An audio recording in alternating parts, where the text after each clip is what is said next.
I don't know what it says about me that I've been mentally preparing for this conversation since I was a teenager. Maybe it means I saw the writing on the wall early. Maybe it just means I learned too young that family doesn't always mean fairness. But when my mom called and casually dropped the bomb, when we get older, you'll help take care of us, right? I didn't hesitate. I said no, just like that. No apologies. No sugarcoating, just no. And the silence on the other end of the phone lasted a beat too long. I could practically hear the gears turning in her head, trying to process the idea that her son wasn't going to come through for her, that the kid she spent most of her life ignoring, criticizing, and misunderstanding was finally drawing a line. She gave me a hard time, of course, said I was being ungrateful, said that family takes care of family. But she doesn't know me, not really, hasn't known me in years. And the truth is, she never really tried to. I've been low contact with my parents for almost a decade now, though I doubt they'd even label it that way. They probably just think I'm busy or selfish or whatever excuse they use to avoid examining their own behavior, but I've never avoided them. I just stopped chasing them. I stopped picking up every time they called, stopped checking in just to get chewed out, stopped trying to make them see me for who I actually am. The distance didn't happen all at once. It started quietly, slowly, like a door creaking shut over time. A few missed calls became a few weeks of silence, then months, then a rhythm. They call, I answer when I feel like it, usually bracing for the lecture, always bracing for the judgment. I've been bracing for it my whole life. Growing up, I was the black sheep, not in a dramatic, rebellious, crash the car kind of way, just different. I was the whitewashed kid in a loud, flashy, hyper-traditional Asian household that felt more like a business than a family. They were about image, about status, labels, the performance of success. Every photo was designer clothes, expensive cars, forced smiles. I was the skater kid, the outdoorsy one. I liked dirt under my nails and wind in my face. I liked silence and space and freedom. They didn't understand it. They didn't want it. To them, I looked like a failure, a disgrace. And they let me know it constantly. By the time I was a teenager, I'd lost count of how many times I'd been called a crackhead, a loser, a disappointment. And not just in moments of anger casually, dismissively, like it was obvious. Like it was the most natural label to slap on me because I didn't fit into their shiny, narrow world. I didn't drink, didn't smoke, didn't party. Hell, I didn't even try weed until I was 22. But because I skated, because I wore hoodies instead of polos, because I had white friends and liked sleeping in tents instead of five-star hotels, I was a drug addict in their eyes. So I packed up my shit and left at 19. No goodbye. Number. Speech. Just gone. I couldn't take it anymore. The fake smiles. The double standards. The constant comparison to my sister, their golden child. She got everything new iPhones, Louis Vuitton bags, a BMW at 17. I got a lecture and a side-eye if I asked for bus fare. She was the pride, I was the embarrassment. And they didn't even try to hide it. I found out later that when they left for 6 months claiming to be working abroad, they had actually stashed $30,000 for us to live off of while they were gone. I never saw a dime. My sister used it all for her bills, for her car, for God knows what else. Meanwhile, I was scraping by, using my lunch money to keep the lights on. It was like a sick joke. And when I confronted my mom about it years later, she brushed it off, said I should have asked, sighed I wasn't responsible enough, as if I hadn't been taking care of myself since 10th grade, as if I hadn't earned the right to something. But I didn't fight it. Not really. My plan was simple. Take nothing, owe nothing. I wouldn't accept help, and that way I wouldn't have to give anything back. No strings, no guilt, no leverage. I built my life from scratch. Paid my way through every step. I've got a good job now, pull in 6 figures, travel when I want, live how I want. I have real friends, people who see me, who get me. My chosen family. And they're everything I never had growing up. Supportive, loving, real. But even now, even with everything I've built, there's still this shadow, this weight I carry. The voice in the back of my head asking, are you really allowed to be this free? Because no matter how far I run, no matter how long it's been, my parents still try to pull me back into their world. A world where I'm the problem. A world where I owe them something just for being born. So when my mom asked if I'd take care of them when they're old, I didn't hesitate. I said no, and I meant it. I said no, and she acted like I'd stabbed her. Like my refusal was some grand betrayal, not the natural consequence of years of distance, of silence, of neglect dressed up as parenting. How can you say that? She asked. After everything we've done for you, I wanted to laugh. Not out of humor, but disbelief. Everything they've done for me? I asked her calmly to name one thing. One real thing they had done for me. Not for appearance, not for status. Not for their own benefit, just for me. She couldn't. She danced around the question, changed the subject, fell back on that tired guilt. We put a roof over your head. Great. A roof I barely saw them under. They were always gone. We fed you. Unless they were traveling, which was most of the time, or unless my sister needed something, then I didn't exist. She threw out phrases like, we're your parents, as if that title was supposed to carry automatic weight. As if giving birth means you're entitled to care and comfort and devotion, even if you did nothing to earn it. But that's the part she still doesn't get. Parents don't get unconditional loyalty. That's not how this works. You don't raise a kid to feel like they're a burden and then expect them to turn around and save you when you're old and tired.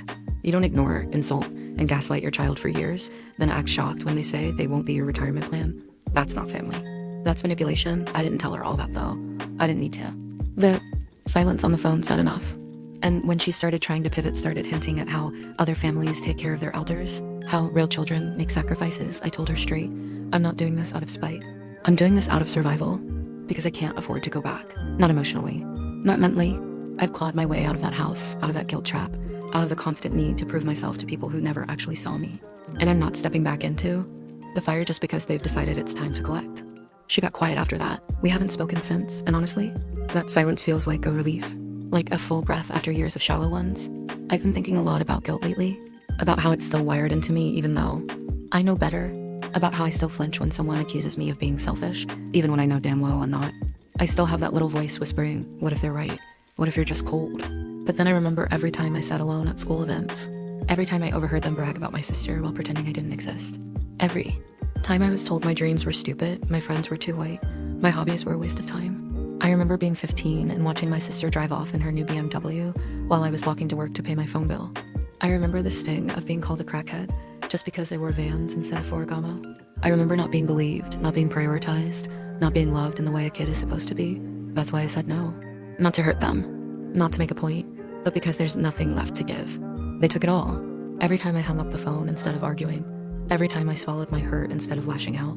Every time I stood on my own 2 feet instead of asking for help. I was protecting myself, preserving what little piece I could carve out. That piece is all I have now. I won't give it up, not for guilt, not for obligation, not for 2 people who never once asked who I really was. People talk a lot about duty in families like mine. They talk about honor, respect, sacrifice. But those words lose their meaning when they're used like chains. What about their duty to me? What about the respect I never got? The sacrifices I had to make just to keep my sanity? I don't owe them anything. And honestly, I don't think they believe I do either. They're just banking on habit. On that cultural reflex that says kids grow up and care for their parents. No matter what, but I'm not following a script. I've rewritten mine. And in mine, love is earned. Respect is mutual. And loyalty isn't blind, it's chosen. Sometimes I think the only reason they even want me back in their lives now is because they finally realized I turned out okay without them. That I'm not some washed up burnout who failed without their guidance. That I'm thriving. That I built something everything on my own. I travel, I earn well. I've surrounded myself with people who actually show up for me. Real friends, my chosen family, the kind who check in without judgment, who know my history but never hold it against me. And I know how rare that is.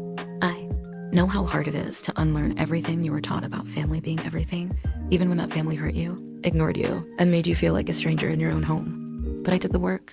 I gritted my teeth through years of therapy, years of doubt, years of guilt, just to get to this place where I could say no and not flinch. And even now, even after all that, I still feel the weight of it.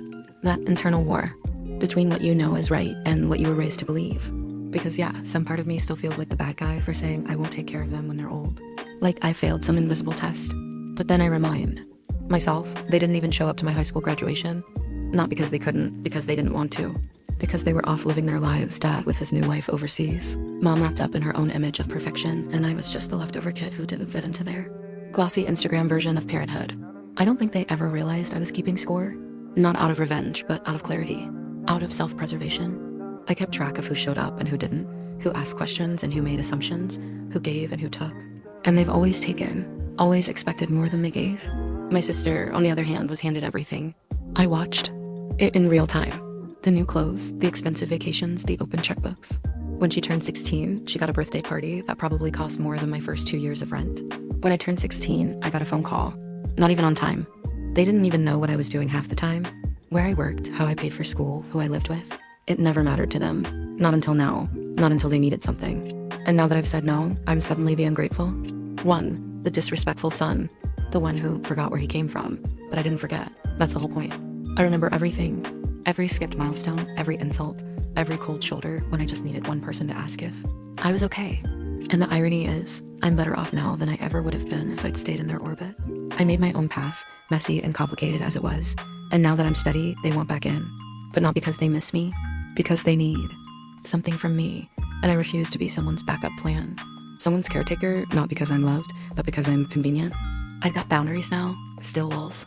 I built them brick by brick after years of being told I wasn't enough. And the thing about boundaries is they're not for other people. They're for you. They're for the younger version of yourself who needed protection and didn't get it. They're for the adult who finally learned how to say no without apologizing. And I owe that version of myself too much to let these people bulldoze their way back in now. Not because I hate them, but because I love me. Because I work too damn hard to become someone I'm proud of. And I'm not about to backslide into being someone I barely recognize, just to make them feel more comfortable about the way they treated me.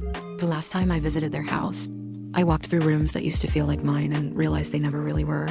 Everything was curated for someone else. The photos on the wall, all of my sister, her graduation, her first car, her vacation with them in Europe.